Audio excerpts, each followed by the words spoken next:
In our series in the book of Philippians, we started out by looking at the backstory to this church in Acts chapter 16, which was 2 weeks ago. So if you have not heard that, you may want to go back and kind of hear the backstory to how the church of Philippi started. But basically, Paul takes the gospel to Philippi, the city of Philippi, which is a Roman colony. And in Philippi has 3 different encounters with people with the gospel. The second one of those is that he cast a demon out of a kind of psychic slave girl that was following him around. And he soon got annoyed by her, and so he turns and just casts the demon out of her. And the owners of this slave girl, which were basically pimps to this girl, got upset, and they brought charges against Paul, and Paul gets thrown into a dungeon for disturbing the peace and introducing a new religion. And so that night at midnight, while in stocks and in the heart of the dungeon, Paul has a praise and worship service in the dungeon at midnight among the prisoners. And so, for that reason, we should not be surprised when we read verses 12 through 14, which is the next little section of our text that we're covering today. So, in light of that backstory, here's what Paul says. I want you to know, brothers, that what has happened to me has really served to advance the gospel, so that it has become known throughout the whole imperial guard and to all the rest that my imprisonment is for Christ. And most of the brothers, having become confident in the Lord by my imprisonment, are much more bold to speak the word without fear. So Paul has given his introduction to the letter. We saw that the last couple of weeks. And then he says, hey, I want you to know this is a commonplace for a writer to inform his readers of his condition, especially if you remember the Philippians basically have sent one of their own leaders to see how Paul is doing. And so it's very common for him to say, I want you to know about me, especially when someone, again, out of concern, has sent someone to help. And so what we might expect Paul to say is, what I want you to know is that prison stinks. What I want you to know is that I'm miserable. What I want you to know is I want out of jail. What I want you to know is I'm being treated unfairly. What I want you to know is I'm tired of the condition that I'm in. What I want you to know is life's not fair right now. But instead, what we get from Paul is what I want you to know is that what is happening to me. Now let me pause right there and say that little phrase is the understatement of all of the book of Philippians. What is happening to me? Let me give you just a glimpse of that. What happens to Paul? Let me bump to 2 Corinthians 11. Here is Paul's what is happening to me. 2 Corinthians 11:23. Are there servants of Christ? I'm a better one. I'm talking like a madman, with far greater labors, far more imprisonments, with countless beatings, and often near death. 5 times I have received at the hands of the Jews the 40 lashes less one. 3 times I was beaten with rods. Once I was stoned. And he doesn't mean by that the same thing that some of you meant about your college years. Once I was stoned, meaning he got hit with rocks. Now he was smoking weed. Like he got hit with rocks. Once I was stoned. 3 times I was shipwrecked. A night and a day I was adrift at sea, on frequent journeys, in danger from rivers, danger from robbers, danger from my own people, danger from Gentiles, danger in the city, danger in the wilderness, danger at sea, danger from false brothers, in toil and hardship through many a sleepless night, in hunger and thirst, often without food, in cold and exposure, and apart from other things, there's the daily pressure on me of my anxiety for all the churches. What is happening to me, Paul says, and that's quite the resume from hell, right, that we just read. What's happening to me, Paul says, is for the advancement of the gospel. There's no self-pity. There's no self-loathing. There's no woe is me kind of spiritual Eeyore mindset. Remember, Paul is chained to a Roman guard and has been at this time for about 2 years. He is chained, right? Wrist shackle to wrist shackle with the Roman guard for about 2 years. That's not a great career move, by the way. He's shackled to a guard, and Paul says, what's happening to me?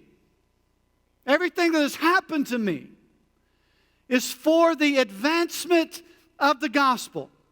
The Philippians, who love Paul, who are concerned about Paul, they want to alleviate his suffering. They want to learn how he's doing. They want to add him, ready for it, to the prayer chain. See what I did there? To the prayer chain. Conrad appreciates that, if no one else. They want to add Paul to the prayer. They want to know how they can minister to him. And Paul's response to them about his hardship is, the gospel is being advanced inside the prison and outside the prison. His imprisonment has created, ready for it, a chain reaction. Wasn't that a Keanu Reeves movie one time with Morgan Freeman, one of those award-winning Keanu Reeves movies? What has created a chain reaction, both inside the prison and outside the prison. Inside the prison, prison guards of the Roman Imperial Guard, the Praetorian Guard, are hearing the gospel. How else is this going to happen? They're guards. They're Roman guards. They are elite soldiers. One company of Roman guards in the Imperial Guard was 1,000+ soldiers. How else is the gospel going to be propagated among this group of Roman soldiers? Paul says, I'm able to preach the gospel to soldiers because one is chained to me all the time. And the word of the gospel is being spread among the Roman guards inside the Imperial Guard. I mentioned a couple weeks ago, like, who's the soldier that wants to be chained to Paul, right? Don't you know they were having those conversations like, all right, who's got the Paul shift? I do not want to work the Paul shift. Not it, right? All right, rock, paper, scissors for Paul. No one wants to be chained to Paul. For an 8-hour shift, you're chained to Paul. You're going to be hearing about the gospel. Paul says inside the prison, the gospel is going forward. Outside the prison, Paul says, Jesus followers are emboldened to speak the gospel without fear. They are seeing what is happening to me, and Roman Christians in the city of Rome is where Paul's in prison, we believe. Roman believers are emboldened to speak the gospel without fear. His courage is contagious. Paul says, my hardship, my imprisonment, what has happened to me is the vehicle that God is using to advance the gospel. This word advance is a military word. It is to move into enemy territory. It is to overcome obstacles. It is to advance into the next level of terrain. It is to move forward. And Paul says what is happening to me is to move the gospel forward into enemy territory. Paul says you can fetter me, you can chain me, but you cannot, absolutely cannot fetter the gospel. It cannot be contained. Paul's life is so completely absorbed in Jesus and the advancement of the gospel that his life update, Christmas letter, right? They're asking for an update on Paul's letter update. Like, you know, you get those life updates from certain people during Christmas time. They'll send you like 4 pages of what's going on in their life. Like, I don't know about you, but I've got a couple of people in our lives. It seems like very few people send Christmas cards anymore, but we still have those few that send like the life update that's about the size of a Stephen King novel to our house. Like, I'm usually like 3 sentences in. I'm like, okay, sounds like everything's going okay. I can't take time to read the rest of this. I'm just being honest with you. So Paul sends his life update letter, and his life is so absorbed in Jesus and the advancement of the gospel that the details in his letter is that the gospel is moving forward. You want to know about my life, Paul says. You want to know how I'm doing. The gospel is being advanced because his life is Jesus. His life is the advancement of the gospel. Paul has learned to see everything in life from this divine perspective. And we learn so much from Paul's response to hardship in these verses. We're reminded just in these few verses of God's sovereignty in all of life. That God is sovereign in all of life. That whatever your circumstance, that God is in control and that God can be trusted. That God is working a bigger plan. Listen, our circumstances are in His control. They are a part of His plan. Nothing is outside the control of an almighty, sovereign God. So we read these verses and Paul's response from hardship, and we were reminded that God is absolutely sovereign in all of life. And then we are also reminded of the proper response to hardship in life. If God is in control and sovereign, if God can be trusted and is good, if God is working a bigger plan, then we respond to circumstances accordingly. Listen, God has you where you are for a reason. You hear me? God has you where you are for a reason. The primary reason is to draw you into Jesus and to advance the gospel. Where do you find yourself today? Divorced? Single? Jobless? Broke? Broken in life? Sick? Trying to love and care for someone who is sick? Filled with doubts? Uncertain about life? Hurt? Troubled? Struggling? Where do you find yourself today? God has you where you are for a reason. How am I responding to my life circumstances? How am I responding to where God has me? Is my attitude, well, if only this would happen in my life. If only I could get out of this. This isn't fair. Woe is me. Am I constantly looking for a change in my circumstances? Or am I responding to where God has me with faith? Is the gospel being advanced through my life chains? Through what I'm wearing, is the gospel being advanced? This was such a pivotal question for me as I was preparing this message this week. Am I willing to accept loss? Am I willing to accept hardship? Am I willing to accept suffering? Am I willing to accept difficulty for gospel gain, for gospel advancement in my life? Am I willing to go through hardship so that the gospel might be advanced in my life? Difficulties, suffering, brokenness, tough times. These are a reality of life.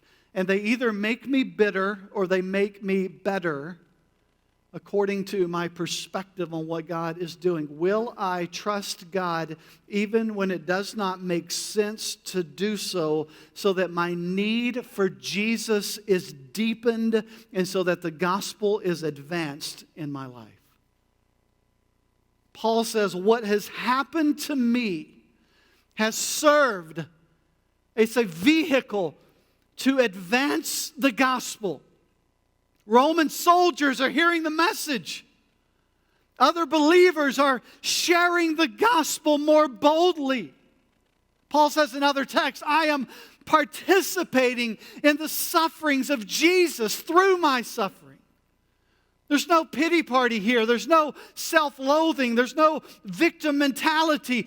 Gospel progress, Paul says, is what matters. You want to know how I'm doing? Let me tell you how the gospel is moving forward, how Jesus is being proclaimed, for that is all that matters in life, Paul says.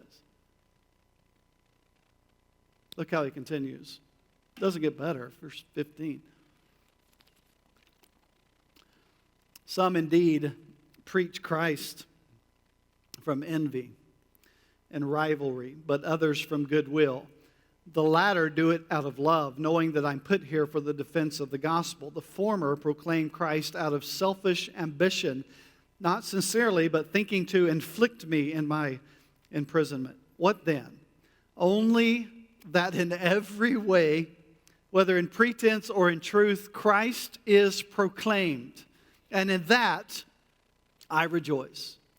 Paul says there are two different responses taking place among these emboldened believers in the city of Rome. Paul says there's two responses among these believers to my prison time. Some are supporters. Some are haters. Some are trash-talking Paul. There's an anti-Paul group. There's a pro-Paul group. I don't know if they had like signs and banners, pro-Paul, anti-Paul, Paul 2020. I don't know if they had any of that. But there's an anti-Paul, pro-Paul group. And Paul says their motives are totally different. One group is driven by envy and rivalry. One group is motivated by goodwill. One group is motivated by selfish ambition, hoping to make my suffering worse. Like who needs enemies, right? You have friends like that. Paul says one group's motivated by love. They know the truth about my hardship. But Paul says at the end of the day, here's what is most important. Both groups preach Jesus. And for this alone, I rejoice. Now, Paul, we have to be clear here, is speaking primarily about motives. He's not talking about the gospel. Paul has plenty to say elsewhere about those who distort the pure gospel message. Paul has a lot of harsh things to say about those who distort the gospel. What is important and primary for Paul is the proclamation of the gospel. Paul is not giving space for gospel compromise or false teaching. He is giving space for disagreement over methods and, listen, he's even giving space for impure motives when it comes to the gospel. In Philippians and other letters, Paul basically addresses four ways that the gospel message is brought.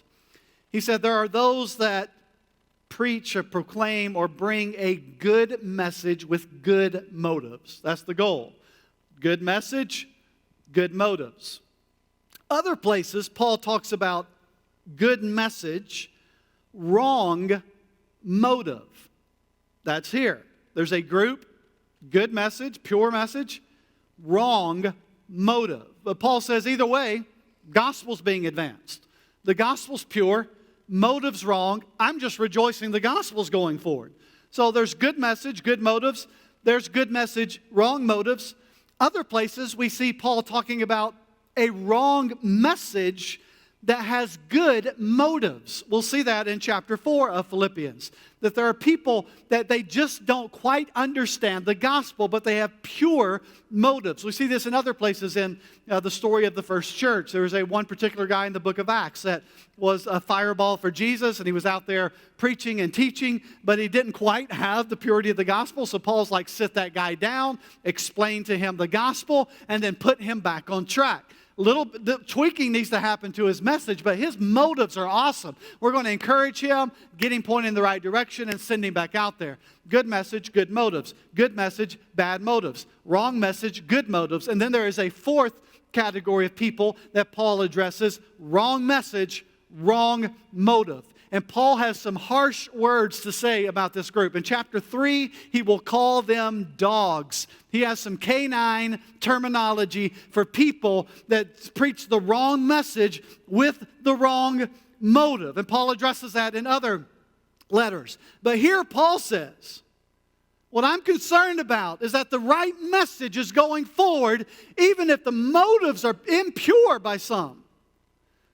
Can I tell you that these 4 approaches still exist today? And because they still exist today, we must be discerning and grace-filled when it comes to other ministries. Here's what is most important. Is the gospel of Jesus being announced? Is it being proclaimed? The gospel is ultimate. The gospel is primary. We can disagree over methods. We can even sometimes, right, me included, sometimes our motives can be impure. But where there is no room for compromise is the purity of the gospel message.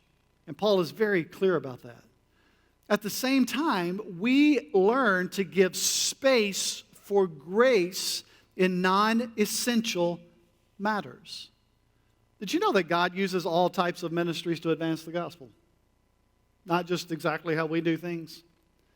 God uses a lot of types of ministries to advance the gospel. So the challenge for us and the question for us is, are we doing our part to complete what God has started, or do we function more from a competing mindset? Are we completing the body of Christ? Right? Paul talks about the diversity of the body. Are we completing the body of Christ, or are we competing within the body of Christ? You heard about that guy that was marooned on an island for 20 years before they found him. He was by himself. So they show up at this island. They finally see him come to rescue him. And he has 3 buildings that he's constructed on this island where he's been living out of bamboo and the supplies that he had on the island. And so the guy's like, man, 3 buildings. What are these 3 buildings? He's like, well, that one's my home. That's where I sleep and eat and, cook and rest. And I've built a bed and all that in there. And they were like, well, what's the second building? He's like, well, that's my church. On Sundays, I like to get out of my house and go to church. And so that's where I go. I go there to worship God. And they were like, well, what's that third building? He's like, oh, that's where I used to go to church. That's kind of a modern parable, right? Churches do things really different. Are we completing or are we competing? As long as the gospel is being proclaimed, Paul is able to shrug off his critics, to ignore his critics. And so when criticism arises, we have to ask ourselves, are we being pure to the gospel? Are we staying true to the gospel? And if the answer is yes, then we give space for grace. Are we completing or are we competing? As we mentioned last week, the gospel unifies. And the same is true when it comes to other ministries. And so I want to encourage us as City Church. Let's be slow to criticize and gossip about those churches who do things different than us. Man, I get it. Decatur's relatively a small town. We have a lot of churches. We have a wide variety of churches. We have churches that preach a pure gospel that do things different than City Church in a lot of ways. We have churches that, again, we need to think about the gospel message they preach. Like, we're all over the board in the city of Decatur. And what we have to ask ourselves is, are we going to fall prey to backbiting and gossiping and hearing and passing on what we've heard from other churches, other situations, other ministries? Or are we going to be quick to celebrate and encourage when the gospel is advanced. Here's what I want to warn you about. Comparison is a joy thief. Did you hear me? That's applicable to our lives as individuals, and it's applicable to our lives as a ministry. Comparison is a thief of joy. It will rob you of your joy if you're constantly comparing yourself to other people and churches to other churches. Remember in this text, Paul says jealousy, rivalry, and selfish ambition are the primary motivators of the critic. So let's be people who are known for their love and their goodwill toward other gospel-centered ministries. Jesus is being preached, therefore I will rejoice. So I want to end with two questions from this section of Paul's letter, and then we're going to celebrate communion together. Question number one. Have I placed my circumstances under the sovereign authority of God? Have I placed my circumstances, my life situation, under the sovereignty of God? God works through, this is important, God works through circumstances, not just in spite of circumstances. You know what that means? That means that as I'm going through hardship and the difficulties of life, that my question is, what is God teaching me in this season? Is the gospel being advanced in my life and the life of those around me through my chains? Remember, the gospel most often makes the greatest strides in the biblical story. The gospel often makes the greatest strides among the weak, the unexpected, and the powerless. The gospel does not run in circles of power and prestige and wealth in the biblical narrative. It runs among the unexpected, the powerless, the weak, the people that are written off. And the reason for that is that when that happens, there is no doubt that it is God who is at work, that His strength is found most clearly in our times of weakness. We'll see that when we go through the book of Exodus next year. When God picks up this podunk nation of Israel, and He says, these are my people. It's not the powerhouses of the day. These are my people.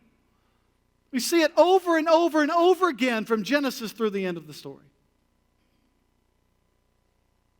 Now, this reminder is not trivializing what you're going through. It's not dismissing the reality of pain. I'm not suggesting that we take pleasure in pain or ignore hurt. As a matter of fact, when Paul's talking about this same subject in his letter to the church of Corinth, Paul says, if the opportunity arises for you to change your circumstances, then do it. If the opportunity comes for you to shift, then do so. But if my circumstances do not change, if they are outside of my control, then I learn to lean into Jesus during this season so that His strength might be manifest in my life, so that the gospel might be advanced in my life. Which leads us to the second question from this text. And that question is this: where is our joy connected? Where is my joy connected? Where is my joy connected?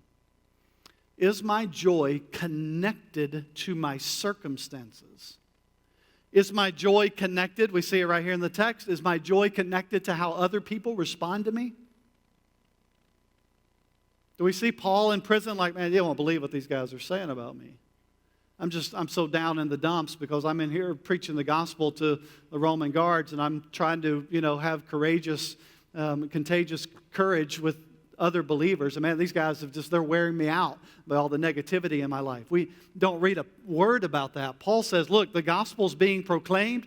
I'm going to rejoice. You know why? Because his joy was not tied to his critics. His joy was not tied to how people were responding to him. His joy was not tied to being shackled to a guard in a Roman prison. Where is my joy connected? Is my joy connected to the advancement of the gospel in my life and other people? Is my joy connected to what Jesus is doing in my life? Or is my joy connected to what's going on around me? Because that will change. Sadly, joy is often one of the first casualties when it comes to hardship. When hard things happen in our lives, joy is one of the first things to go. Because it's often connected to our circumstances and not our Savior. And what we discover in this small letter that is written by a prisoner to a local church is that our circumstances do not have to control our joy. Our circumstances do not have to control our joy. Paul's joy, listen, this is an important distinction too. Paul's joy is not because of his affliction.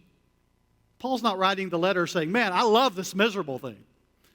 Man, hardship is my gig. Like, bring it on. Bring on the suffering. Bring on the difficulty. I want more, God. We don't read Paul saying that. His joy is not because of his affliction, nor is his joy in spite of his suffering. Paul's not saying, man, this suffering hurts, so I have no joy. It's not because of his affliction. It's not in spite of his hardship. His joy is found in one thing.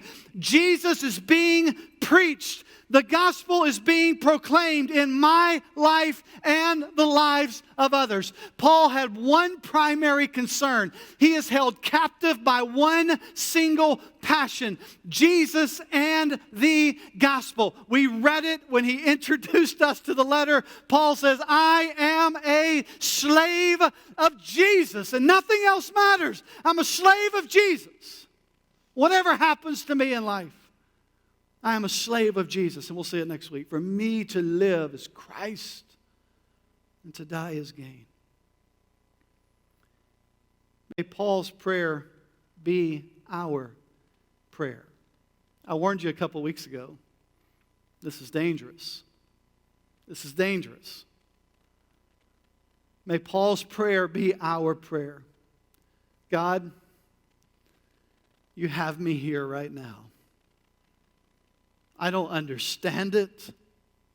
It hurts. I don't want to be here. I don't want to be in this season. I don't want to be in this pain. I don't want to be in this stage of life. God, you have me here. It hurts. I don't understand it. It's complicated. I don't want to be here. But here's Paul's prayer that is our prayer. God, you have me here. You are in control. You are sovereign. You are good. You can be trusted. So in this season, even when I don't get it, when I don't understand it, in this season, draw me closer to Jesus and allow the gospel to go forth in my life and the life of those around me. Even when I don't understand it. Even when I can't figure it out. Even when there's no answers to my questions. God, you're sovereign. You're in control. You have me here. I want to trust you. May Jesus shine in my life. May my relationship with Jesus deepen in this season. And may the gospel go forth in my life. That's dangerous. That's a dangerous prayer. It's a dangerous way to live life because it flips the perspective by which most of us function right now. That our circumstances dictate our joy. That our circumstances dictate how we're living life. That our circumstances dictate our response to people, to God, to everything in life. And Paul comes along and says, whatever happens in life, as difficulty as it is, whatever happens, whatever has happened to me, beatings, stoned, shipwreck. I love the story about Paul when he's on the shipwreck and they finally make it to the shore and he's like just trying to help build a fire. And he picks up wood and from the wood, a venomous snake comes out, sinks its fangs into Paul's arm. Like, I just survived a shipwreck. I'm just trying to help build a fire. Get bit by a snake. Survives the snake bite. Paul says, whatever happens to me is for the advancement of the gospel. God, you have me here. May the gospel be advanced. So when I was in seminary in North Carolina, I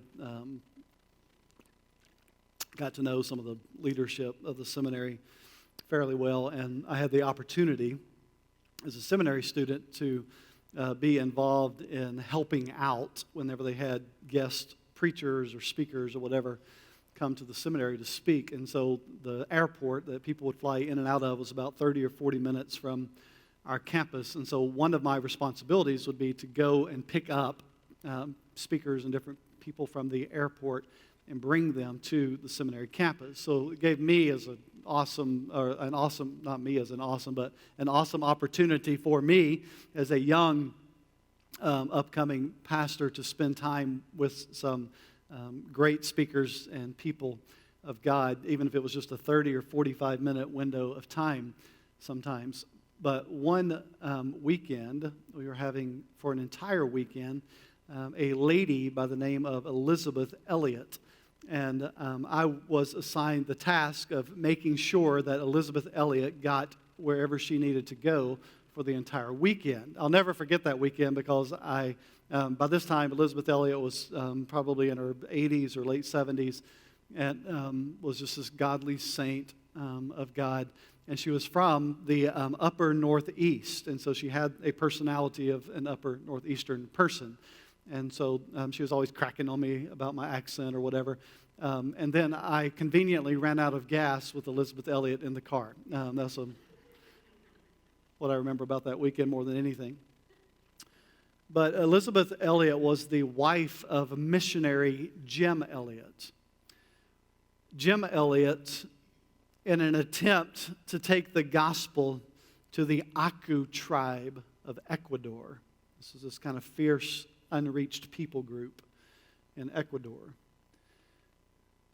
In an attempt to take the gospel to them, Jim Elliot and his missionary team were speared to death on the shores of the beach. They had some initial positive contact with this tribe, and then the next day or so, they literally murdered them and left them on the beach for their missionary agency to discover and find. And so Elizabeth Elliot, after the death of her husband, and alone with her 10-month-old daughter, continued to live and minister to the Quechua tribe, which was another unreached people group in that area. And there she met two Aku women who lived with her and taught her the tribe's language, the tribe that murdered her husband. And eventually, Elizabeth Elliot went as a missionary to serve that tribe that killed her husband, and eventually went on to become one of the most influential Christian women of her generation. God used her hardship to advance the gospel in her life and the life of others. Most of us will not have to go through something like that or experience something like that, but our pain, our suffering, our hardship is equally as real to us in our hearts and lives. And so I want to encourage us today, may the prayer of our hearts be what we see from Paul here. Whatever is happening to me in this time, in this season of my life, is for the furtherance, the advancing of the gospel in my life and the life of those around me. Every time that we celebrate communion together, we are reflecting on this gospel truth at its highest form, in its highest level. Because when we take communion together, we are celebrating the ultimate sacrifice, the ultimate brokenness, how the perfect Son of God became a human and was mistreated and abused as a totally innocent and holy person, the only innocent and holy human to ever live, without sin. And yet, he was murdered. He was nailed to a cross. He was beaten. He laid down his life. He suffered so that we might live. His act of suffering and brokenness was the ultimate step in in advancing the gospel to us today. And we pick up what he started, what he began, and we move it forward.